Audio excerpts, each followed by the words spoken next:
नमस्कार दोस्तों। एक प्रश्न से मैं आज के इस एपिसोड की शुरुआत करूंगा। नेपाल, जिसे कि हम एक हिंदू राष्ट्र के रूप में जानते थे, जहां पर आज भी हिंदू पॉपुलेशन वैसे तकरीबन 82% है, यानी कि 82%। क्या नेपाल भी अब इस्लामिक कट्टरवाद के चैलेंज को अपने एक भीषण रूप में फेस कर रहा है? जी हाँ दोस्तों, ये सवाल जो है ना सिर्फ मेरे बल्कि मेरे जैसे कई लोगों के दिमाग में ये सवाल कौंध रहा है।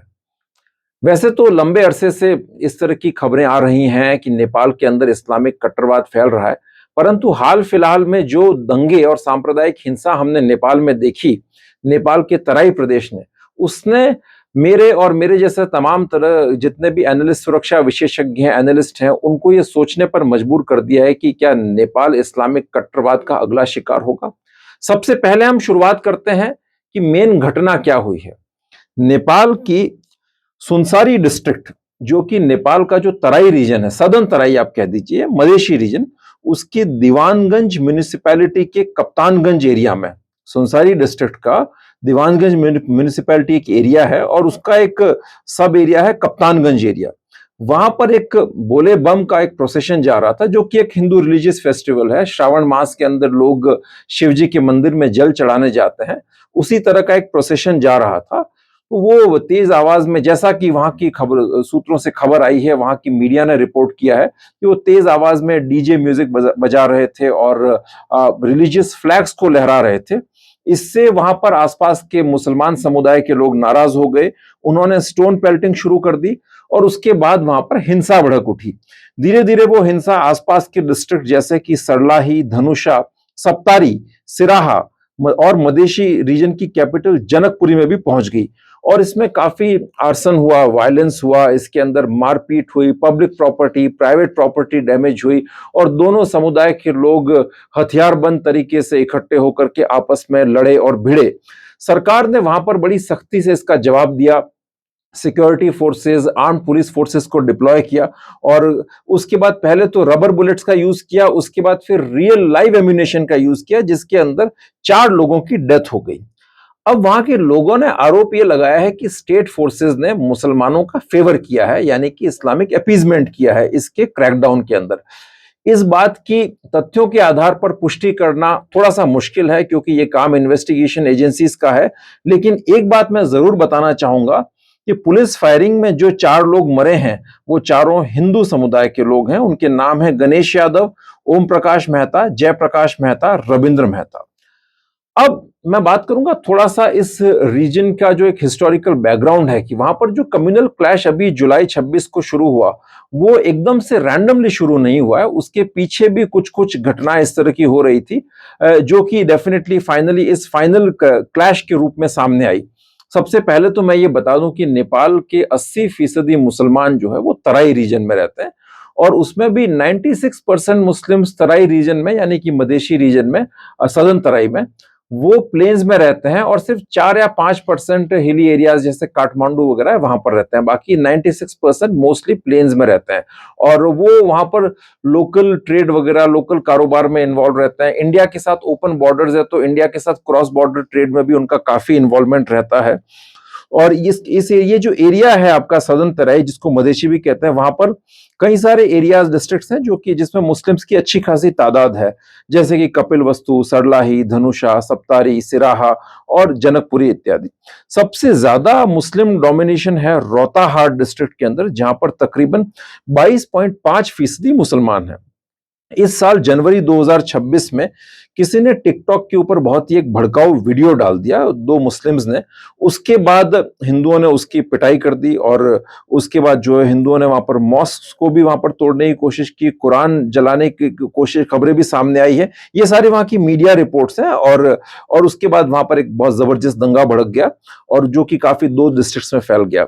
जैसा कि मैंने बताया कि टिकटॉक वीडियो से इसकी शुरुआत हुई थी, जो कि 2 मुस्लिम्स ने पोस्ट किया था। उसके बाद हिंदूज का भी रिएक्शन आया और 2 जिलों के अंदर ये दंगा भड़कते हुए बड़ा एक मैसिव वायलेंस में कन्वर्ट हो गया। फिर उसी महीने यानी कि जनवरी 2026 में पोरछा म्युनिसिपैलिटी एरिया जो कि रोटाहाट डिस्ट्रिक्ट में ही आता है, वहां पर भी एक भीषण दंगा फिर हुआ और उसका कारण यह था कि हिंदू लोग देवी सरस्वती की मूर्ति का विसर्जन करने जा रहे थे एक आसपास की नदी में, और वहां पर जो है वही जो जोर जोर से जो रिलीजियस नारे इत्यादि लग रहे थे, तो मुसलमानों ने उस रिलीजियस प्रोसेशन के ऊपर स्टोन्स पेल्ट करना शुरू कर दिया। तो उसी तरह से वहां पर भी वायलेंस की शुरुआत हुई।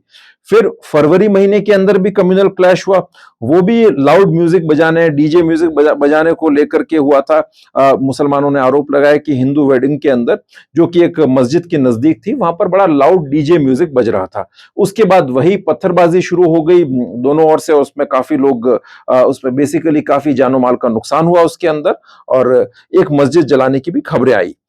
कुल मिलाकर के इस साल यानी कि 2000 वहां पर जो नेपाल के अंदर जो हम देख रहे हैं से कम्युनल वायलेंस की, उसमें लगातार एक बढ़ोतरी दिख रही है। ये तो मैंने आपको इस साल की घटनाएं बताई, बट सर्वेस बताते हैं कि 2020 से लेकर के 2024 में तकरीबन 25 इस तरह के कम्युनल वायलेंस के वारदात वहां पर हुए हैं। अब बात है कि ऐसा क्यों हो रहा है। देखिए, नेपाली मीडिया जो है, जिसके अंदर खासतौर से काठमांडू पोस्ट का एक प्रोमिनेंट आर्टिकल था, एक ऐसे था जिसको मैं पढ़ रहा था, तो उसके अंदर जो रिपोर्ट्स आई हैं वो एक झांकी देती हैं कि नेपाली मीडिया के अंदर या कोई इंटेलेक्चुअल्स के कुछ सेगमेंट के अंदर क्या भावनाएं चल रही हैं।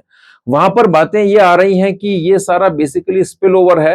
भारत में जो एक हिंदू कट्टरवाद फैल रहा है, उसका स्पिल ओवर नेपाल में हो रहा है, और जो ऑर्गेनाइजेशंस हैं आरएसएस से एफिलिएटेड, जैसे कि बजरंग दल, विश्व हिंदू परिषद इत्यादि ऑर्गेनाइजेशंस ने वहां पर अपनी ब्रांचेस खोल ली हैं, और उनके लोकल एफिलिएट्स हैं जैसे कि हिंदू स्वयं सेवक संघ और एक नेपाली जनता पार्टी और है। और इन लोकल फैसिलिटेटर्स की मदद से वहां पर इस तरह की भावनाएं भड़काई जा रही हैं, प्रोवोकेटिव नारे लगाए जा रहे हैं, और कुछ मिस इन्फॉर्मेशन और हेट कैंपेन चल रहा है, और वहां पर जो है ना कम्युनल क्लैशेस को इंसाइट किया जा रहा है। अब इस बारे में नेपाली मीडिया दो रिपोर्ट्स को भी कोट करता है। एक तो 2024 की center for study of organized hate की रिपोर्ट है, फिर 2023 और की एक रिपोर्ट थी यूएस स्टेट डिपार्टमेंट की, जिसके अंदर ये कहा गया है कि विश्व हिंदू परिषद और बजरंग दल इत्यादि वहां पर अपनी जड़ें फैला रहे हैं, अपना एक विस्तार कर रहे हैं, और हिंदू राइट विंग ऑर्गेनाइजेशंस जो हैं खासतौर से इंडिया के, वो वहां पर पॉलिटिकल पार्टीज को भी फंड कर रहे हैं और अपना एक प्रभाव वहां बढ़ा रहे हैं। अब देखिए, मैं एक सुरक्षा विश्लेषक के तौर पर मैं ये कहूंगा कि शायद नेपाली मीडिया और नेपाली इंटेलेक्चुअल्स कहीं ना कहीं एक बहुत बायस्ड नजरिए से इसको देख रहे हैं। उनको ऐसा लगता है कि ये क्लैशेस जो हैं सिर्फ या तो जो हिंदू राइट विंग ऑर्गेनाइजेशंस हैं भारत से या संघ से जुड़े हुए उनके द्वारा फैलाया जा रहा है, हेट प्रोपेगेंडा के थ्रू, ऑनलाइन डिसइंफॉर्मेशन कैंपेन के थ्रू, या फिर जो छोटे मोटे इंसिडेंट्स हैं जैसे कि डीजे म्यूजिक हो गया या रिलीजियस फ्लैग्स लहराना हुआ, इन इश्यूज के कारण लोकल जो कम्युनल इश्यूज जो होते हैं उनके आधार पर ये झगड़े हो रहे हैं। लेकिन मैं इसको एक बड़े परिप्रेक्ष्य में देखना चाहूंगा। देखिए, कहीं ना कहीं नेपाल भी जो है वो ग्लोबल जिहाद का जो एजेंडा है उसी के अंदर एक छोटा सा एक सेगमेंट है, और उसी का एक पार्ट बन जाता है। जब गजवाए हिंद की बात की जाती है तो वो गजवाए हिंद सिर्फ भारत तक सीमित नहीं है, नेपाल भी उसके अंदर आता है। और नेपाली एनालिस्ट को, कमेंटेटर्स को ये समझना होगा कि ग्लोबल जिहाद सिर्फ नेपाल का एक एग्जिस्टेंशियल थ्रेट नहीं है। आज ये बहुत बड़ा थ्रेट यूरोप में भी है, अमेरिका के अंदर भी है, रशिया में भी है। जिस तरह से रेडिकल जिहादिस्ट टेररिस्ट ऑर्गेनाइजेशंस हैं जैसे कि आईएसकेपी, इस्लामिक स्टेट, अल कायदा इन इंडियन सब कॉन्टिनेंट अपना पांव फैला रहे हैं, वो एक वैश्विक समस्या है, एक ग्लोबल चैलेंज है, और नेपाल उससे अछूता नहीं रह सकता। हालांकि नेपाल के अंदर जो मुस्लिम पॉपुलेशन है वो महज 5% है, और वहां पर पॉपुलेशन की ग्रोथ भी पिछले 25-26 सालों के अंदर मुस्लिम पॉपुलेशन की ग्रोथ सिर्फ 1% बढ़ी है। लेकिन एक बात जरूर जो तथ्यों से सामने आई है वो ये है कि फर्टिलिटी रेट्स किसी न किसी लेवल पर नेपाली मुस्लिम्स के अंदर बजाय दूसरी कम्युनिटीज है उनके बजाय ज्यादा है, से मार्जिनली हायर है लेकिन ज्यादा है। तो कहीं ना कहीं एक जो डेमोग्राफिक ऑल्टरेशन की जो बातें आती हैं, जो एजेंडा बातें आती हैं, से वो किसी न किसी लेवल पर उसमें कुछ सच्चाई तो है।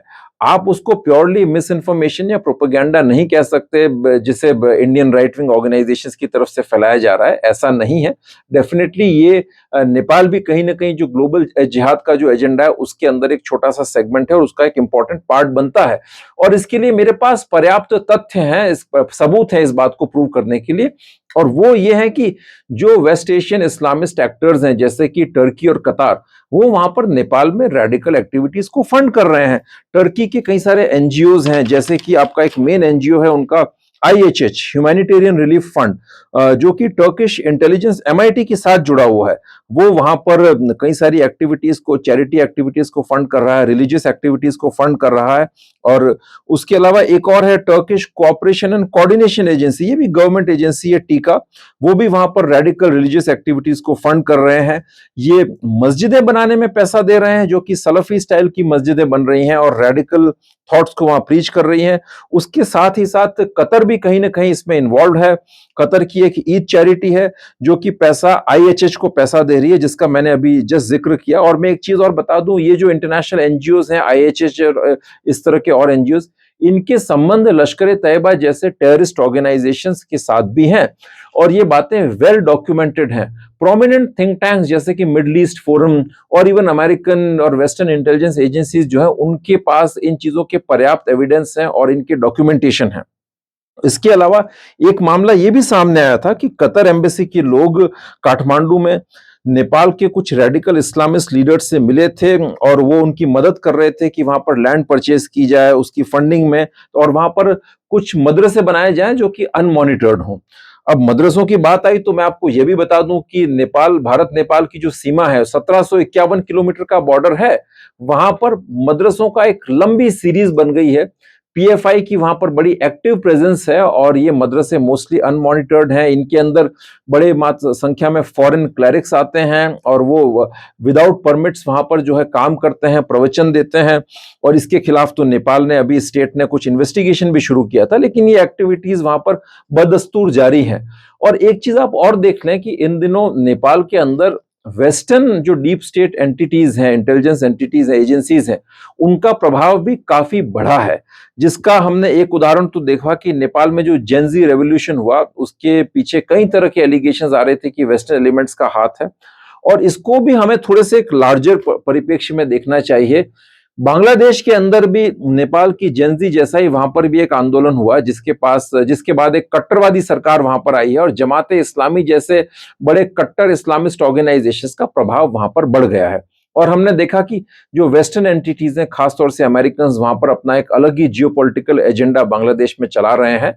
तो कहीं ना कहीं हमें इन बातों की भी जांच करनी चाहिए कि नेपाल में जिस तरह से जो रेडिकल इस्लामिस्ट टेंडेंसीज बढ़ रही हैं, उसके पीछे वेस्टर्न एलिमेंट्स का और वेस्टर्न एजेंसीज का भी कुछ रोल है या नहीं है। अब मैं आता हूं कि नेपाल के अंदर आईएसआई का क्या रोल है। देखिए, आईएसआई ने भी नेपाल को शुरू से एक एक बेसिकली एक ट्रांजिट कॉरिडोर की तरह यूज किया है, क्योंकि भारत और नेपाल के बीच में ओपन बॉर्डर्स हैं और शुरू से आईएसआई नेपाल के थ्रू भारत में इन्फिल्ट्रेशन कराती आई है। और वहां पर पहले तो इनफैक्ट बड़ा फेमस था कि जब अर्ली डेज में मिलिटेंसी शुरू हुई थी तो एक फ्लाइट चलती थी कराची टू काठमांडू और काठमांडू से ये लोग हमारे यहाँ पर आ जाते थे। वहां पर कई सारी स्लीपर सेल्स थी, फेक करेंसी, ड्रग्स, ये इस तरह की कई सारी चीजें नेपाल से भारत में आती रही हैं। और वो एक ओपन बॉर्डर था तो इसलिए बड़ा आसान हो जाता था, वहां पर इस तरह की कोई स्क्रूटिनी नहीं होती थी। फिर लोकल फैसिलिटेटर्स मिल जाते थे यूपी के अंदर, बिहार के अंदर, तो इसलिए वो इस तरह की सारी जो कॉन्ट्राबैंड चीजें हैं, जो जिहादी एंटिटीज हैं, जो मिलिटेंट्स हैं, उनको नेपाल के रास्ते लाना बड़ा आसान काम था। IC-814 का जो हाईजैक हुआ था विमान का, वो तो आपको सभी को याद होगा वो किस्सा, वो किस तरीके से उसके लिए काठमांडू एयरपोर्ट को चुना गया, क्योंकि वहां पर आईएसआई के लिए उस चीज को एग्जीक्यूट करना सबसे आसान था। उनका एक रेडी इंफ्रास्ट्रक्चर था, वहां पर स्लीपर सेल्स थी, लॉजिस्टिक्स का एक बेस था, तो उनके लिए बड़ा आसान था वहां से भारतीय हवाई जहाज को हाईजैक करना। अगर मैं बिल्कुल रीसेंट दौर की बात करूं तो मई 2026 के अंदर दिल्ली पुलिस की स्पेशल सेल ने एक टेरर मॉड्यूल बस्ट किया है। दाऊद इब्राहिम की गैंग से लिंक्ड वो टेरर मॉड्यूल है, उसमें आईएसआई का भी रोल है और वो जो है उसमें एक नेपाली नेशनल को भी अरेस्ट किया है। वो इसी तरह का जो क्राइम टेरर नेक्सस है जो कि नेपाली बॉर्डर पर ऑपरेट कर रहा था और एंटी इंडिया एक्टिविटीज में फैसिलिटेट कर रहा था, चाहे वो फेक करेंसी की स्मगलिंग हो, चाहे या फिर वो वेपन्स का अंदर लाना हो या टेररिस्ट एंटिटीज को अंदर फैसिलिटेट करवाना हो, तो ये मॉड्यूल उसी सिलसिले में काम कर रहा था। फिर इस साल नेपाली पुलिस ने, वहां की एजेंसीज ने यूनुस अंसारी को रीअरेस्ट किया है, जो कि काउंटरफीट करेंसी का बड़ा एक किंग माना जाता था। और जुलाई 2025 के अंदर नेपाली प्रेसिडेंट के एडवाइजर ने यहां तक कह दिया था कि जैश और लश्कर नेपाल को ट्रांजिट रूट के तौर पर यूज कर सकते हैं और यहां से अपने टेररिस्ट को भारत में एंट्री करवा सकते हैं, खास तौर से ऑपरेशन सिंदूर और पहलगाम के बाद में, जब एलओसी पर हमने बहुत ज्यादा सख्ती कर दी है। अब ये बात तो रही नेपाल के अंदर जो घटनाएं हुई और उससे संबंधित मेरे एनालिसिस की। मैं ये टॉपिक इसलिए मैंने छेड़ा आज क्योंकि नेपाल में जो घटनाएं हो रही है उसका सीधा प्रभाव भारत की सुरक्षा पर पड़ता है। हमारा उनके साथ एक बहुत ही स्ट्रॉन्ग कल्चरल टाई है और बहुत ओपन बॉर्डर्स हैं, तो इसलिए वहां पर जो चीजें हो रही हैं उसके सीधे रेपरकशंस है हमारी इंटरनल सिक्योरिटी के ऊपर। लेकिन मैं अपने वीडियो के आखिर में एक बात कहना चाहूंगा कि हमारी गवर्नमेंट और हमारी डिप्लोमेटिक एस्टेब्लिशमेंट इस मामले को एड्रेस करने के अंदर उनका परफॉर्मेंस बड़ा पुअर रहा है। आज नेपाल के भारत के साथ रिश्ते बड़े खराब हैं। नेपाली गवर्नमेंट भी डेफिनेटली कुछ एरियाज को अपना हिस्सा बताती है, मैप्स के अंदर ऑल्टरेशंस हो रहे हैं और कहीं ना कहीं वो नेविगेट कर रहे हैं इंडिया और चाइना के बीच में। और भारत की तरफ से थोड़ा सा इन चीजों को कह सकते हैं कि एक मतलब प्रॉपर जो एक स्मार्ट डिप्लोमेटिक हैंडलिंग होनी चाहिए, कम्युनिकेशंस की एक जो कहते हैं ना इंटेंसिटी होनी चाहिए, वो कहीं नजर नहीं आ रही। उसके बजाय ब्यूरोक्रेटिक और कहते हैं ना वो एरोगेंस ज्यादा नजर आ रही है। जैसे कि हमने हमारे फॉरेन सेक्रेटरी को वहां पर भेजा था, नेपाली पीएम ने शायद उनसे बात करने से मना कर दिया। अब कहीं ना कहीं देखिए, जब इंटरनेशनल लेवल पर आप बात करते हैं तो एक प्रोटोकॉल होता है, नेशन हेड से बात करता है। तो कहीं ना कहीं भारत की जो डिप्लोमेटिक एस्टेब्लिशमेंट है उसको भी जो है इन चीजों को, इन सेंसिटिविटीज को समझना पड़ेगा। और ये जो एक हमारे ऊपर एक शुरू से एक नेपाल के अंदर कहीं ना कहीं एक हमने एक फीलिंग देखी है कि वो ये मानता है कि इंडिया एक बिग ब्रदरली एटीट्यूड रखता है और नेपालियों की इमेज हमने यहाँ पर बस वो एक चौकीदार टाइप की बना रखी है कि नेपाली फिल्मों के अंदर भी नेपालियों को वैसा ही दिखाया जाता है। अक्सर ये आरोप लगता रहा है कि हमारे जो डिप्लोमेट्स हैं वो वहां पर एक बिग ब्रदरली एटीट्यूड शो करते हैं, सीरियसली नहीं लिया जाता। शायद अब हम उस स्थिति में नहीं है क्योंकि नेपाल जियोपॉलिटिकली बहुत सेंसिटिव एरिया बन चुका है। उसके कई कारण हैं। एक तो हमने देखा कि चाइना का वहां पर पेनिट्रेशन बहुत बढ़ गया है और अब वेस्ट का भी पेनिट्रेशन बढ़ गया है। क्यों? क्योंकि नेपाल ऐसी जगह पर लोकेटेड है जहां पर अगर वेस्ट अपना फुटहोल्ड बनाता है तो वो उस फुटहोल्ड के माध्यम से भारत को भी नियंत्रित कर सकता है, चाइना को भी नियंत्रित कर सकता है। प्लस हिमालयन जोन वैसे भी हर तरीके से बड़ा एक क्रिटिकल सेंसिटिव जोन है, तो वहां पर वेस्ट का भी इन्वॉल्वमेंट काफी बढ़ गया है। तो अब नेपाल को हम नजरअंदाज नहीं कर सकते, इग्नोर नहीं कर सकते। कहीं ना कहीं ये जो ट्रिवियल इश्यूज हैं, जो बेसिकली ईगो रिलेटेड इश्यूज कह दें या फिर जो कहते हैं आपकी मिसअंडरस्टैंडिंग्स है, उनके बीच में जो एक वैक्यूम क्रिएट हो रहा है, उसमें जो रेडिकल इस्लामिस्ट एलिमेंट्स हैं वो वहां पर अपनी जगह बनाने की कोशिश कर रहे हैं, पांव पसार रहे हैं और इनके बड़े लार्जर एम्स हैं। मैंने जिक्र किया टर्की का जो वहां पर जो रेडिकलाइजेशन एक्टिविटीज को फंडिंग का जो प्रोग्राम है, अब वो एक महज रूटीन प्रोग्राम नहीं है, वो बेसिकली टर्की का जो नियो ऑटोमन एम्बिशंस हैं उसका एक सबसेट है, उसका एक पार्ट है। उन नियो ऑटोमन एम्बिशंस के तहत एर्दोगान जो है ग्लोबली इस्लामिक खलीफा के तौर पर अपनी इमेज प्रस्तुत करना चाह रहे हैं और एक ऑटोमन रिवाइवलिज्म की बात करते हैं। और कहीं ना कहीं इसके अंदर वो देखते हैं कि साउथ एशिया एक बड़ा एक वल्नरेबल टारगेट है, बिकॉज यहाँ पर एक मैसिव मुस्लिम पॉपुलेशन है, हाईली रेडिकलाइज्ड है। पाकिस्तान और बांग्लादेश जैसे प्रॉक्सी और फर्टाइल ग्राउंड्स हैं जहां पर वो अपने बेसिस सेटअप कर सकते हैं। ऐसे में जो है नेपाल के अंदर पेनिट्रेट करना कोई बहुत मुश्किल काम उनके लिए नहीं है। तो कहीं ना कहीं भारतीय इंटेलिजेंस एजेंसीज को सतर्क हो जाना चाहिए और नेपाल के साथ अपने इश्यूज को सॉर्ट आउट करके वहां की लीडरशिप के साथ, पॉलिटिकल क्लास के साथ, डिप्लोमेटिक कम्युनिटी के साथ और वहां की आम जनता के साथ एक रोबस्ट कम्युनिकेशन चैनल स्टार्ट करने चाहिए। और अगर इस तरह के जो रेडिकल इस्लामिस्ट एक्टर्स वहां पर अपने पांव पसार रहे हैं उनके अगेंस्ट एक सख्त कार्रवाई नेपाल को साथ लेकर के होनी चाहिए। बहुत बहुत धन्यवाद। Thank you very much. जय हिंद, जय भारत।